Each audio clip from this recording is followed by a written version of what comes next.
Who's your commander? Good luck. Equip. Move to combat. Resolves. Right. Now, before you attack Does me, anyone have an answer? well played. Good game.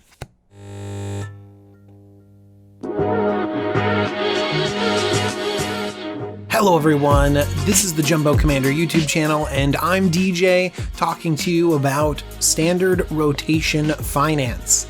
Standard is a rotating format. That means that when Guilds of Ravnica comes out in about a month, Kaladesh, Aether Revolt, Amonkhet, and Hour of Devastation will all be unplayable in the Standard format, which means many players are going to be looking to get rid of cards that used to have some value.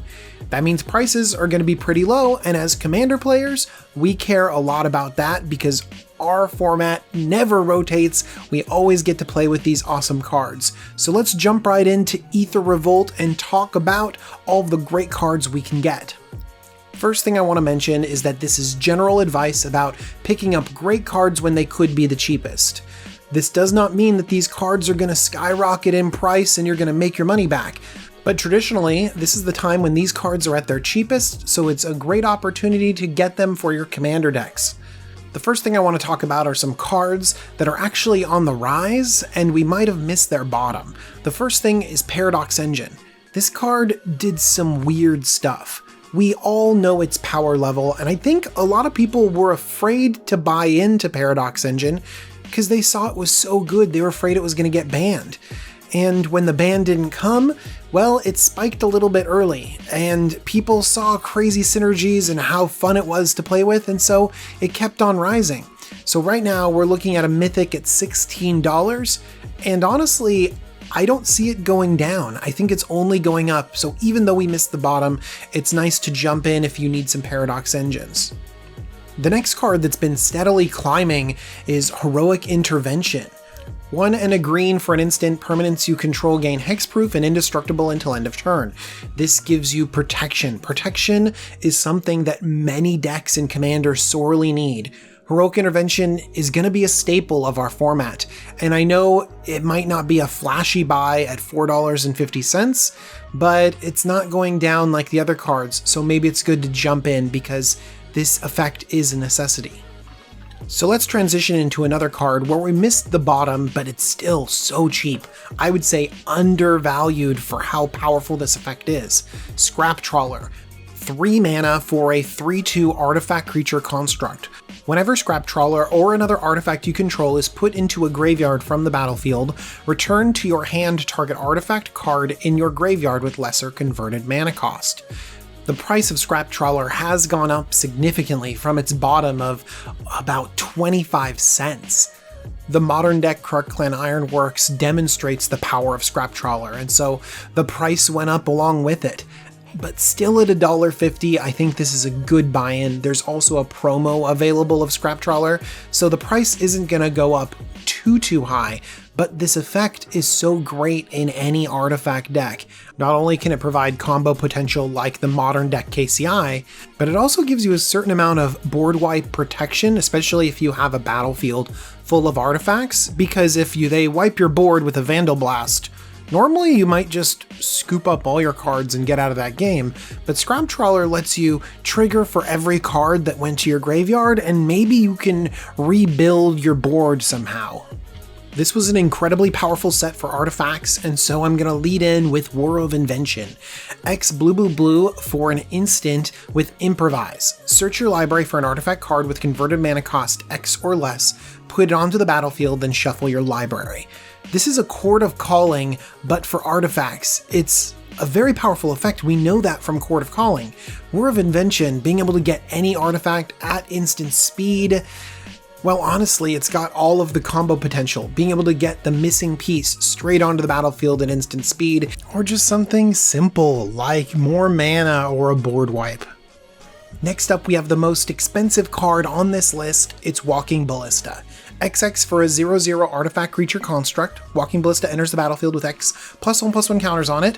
4 mana to put a +1/+1 counter on Walking Ballista. Remove a +1/+1 counter from Walking Ballista. It deals 1 damage to target creature or player. This deserves its $10.50 price tag. And actually, it has been going down. At its height, Walking Ballista was like $22.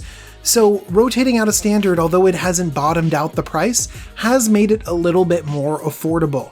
Walking Ballista is good in a ton of different formats. In our own, it comes down and is really valuable. It goes great in +1/+1 counter synergies, but most importantly, if you have infinite mana, this is a way to win the game. And it's a way to win the game that can sit on the battlefield too. Walking Ballista is so great in so many different places. The reprint risk is pretty high, but no time soon. So if you need this card, I'd pick it up right now. One great part of Aether Revolt were some of the legendary creatures they put out. SRAM Senior Edificer is 1 and white for a 2/2 legendary dwarf advisor. Whenever you cast an aura, equipment, or vehicle spell, draw a card. White card draw is something that we don't get that often, and so when we see it, we have to pay attention to it. And people paid attention to SRAM. He's gone in so many equipment and aura decks, but also he's led decks. He's been a value engine to a combo enabler. SRAM is an easy pickup at just over $1. Next we have a card that feels so similar. It's Yohoney Undying Partisan. I've seen Yohoney lead decks and they've been great, but I've also seen Yohoney used as a value or combo enabler. Feels very similar to SRAM. Yohoney is 2 and a black for a 2/2 legendary Aetherborn vampire. It has haste. Whenever a creature an opponent controls dies, put a +1/+1 counter on Yohoney Undying Partisan, but it's this free sacrifice outlet. Sacrifice another creature, Yohoney gains indestructible until end of turn. There are decks that need vampires, there are decks that have +1/+1 counter synergies, there are decks that love sacrifice outlets and need them. And so Yohoney is perfect in so many different decks. At $1.50, this is a great legendary creature to have in your repertoire. The next card's price has gone all over the place and has now reached an all-time low. Disallow is 1 blue for an instant, counter target spell, activated ability, or triggered ability. Disallow is a super flexible counterspell. At $4, this is great. It's just a strict upgrade to a commander staple called Void Slime. Once you play with this card a little bit, you'll realize how flexible it is to counter activated and triggered abilities, and honestly, how powerful that effect can be. Next is Rishkar's Expertise, 4 green for sorcery, draw cards equal to the greatest power among creatures you control. You may cast a card with converted mana cost 5 or less from your hand without paying its mana cost. This is just a massive amount of card draw. Green decks could really abuse this, drawing into the double digits, and then the ability to play something for free. Of all of the expertise cycles in Aether Revolt, this one is just so much better than all the rest. I'm a big fan. Next up, we have an incredibly powerful mythic, Mechanized Production. 2 blue for an enchantment aura. You enchant an artifact you control. At the beginning of your upkeep, create a token that's a copy of enchanted artifact. Then if you control 8 or more artifacts with the same name as one another, you win the game. So Mechanized Production can just spit out Soul Ring after Soul Ring, or even more powerful cards like Wormcoil Engines. I love getting value turn after turn, but I really like the tension this builds of, well, are they just gonna win the game? It makes me so happy. Next up, we have another legendary creature. This one's Rishkar Pima Renegade. 2 and a green for a 2/2 legendary elf druid. When Rishkar Pima Renegade enters the battlefield, put a +1/+1 counter on each of up to 2 target creatures. Each creature you control with a counter on it has tap to add green to your mana pool. So why is this so much higher up on the list than the other 2 monocolored legendaries? Well, the first thing I like about Rishkar is the price tag. 25 cents. 25 cents. That's so good. And Rishkar can find a home in so many different decks. Any decks that deal with +1/+1 counters, you can put counters where they need to go. You have synergies with counters. In fact, Rishkar comes down and suddenly activates your entire team, letting them tap for green mana. So this could be a crazy mana ramp, an enabler, and is also an elf, so this slots perfectly into elf decks. Rishkar is my favorite monocolored legendary from this set. I apologize to the other 4, but you just can't measure up. This card is 25 cents. Okay, moving on. Let's talk about an underpriced mythic, Herald of Anguish. 5 black for a 5/5 creature demon, and it's underpriced because it has improvise. You can tap artifacts to help cast this spell. This demon has flying, but my favorite line of text is, at the beginning of your end step, each opponent discards a card. That will destroy some commander tables. It also has some text about 1 and a black, sacrifice an artifact, target creature gets -2/-2 until end of turn. So being able to pick off a utility creature is great, but it's the way this can come down so early with that improvise, making all your opponents discard a card, having a huge beater threat, and Herald of Anguish is just over $1. Just over $1 for this powerful mythic. Now's the perfect time to get it because the power level is there. People were toying with Herald of Anguish, so the price was kind of all over the place as people were saying this is powerful, let's make it work. And then now that it never got there, it's just $1. Go out and buy some. And finally, the last card of this list is so good. Lifecrafter's Bestiary. 3 mana for an artifact at the beginning of your upkeep, scry 1. Whenever you cast a creature spell, you may pay green if you do draw a card. You only have to activate this a couple times for this to be a powerful effect.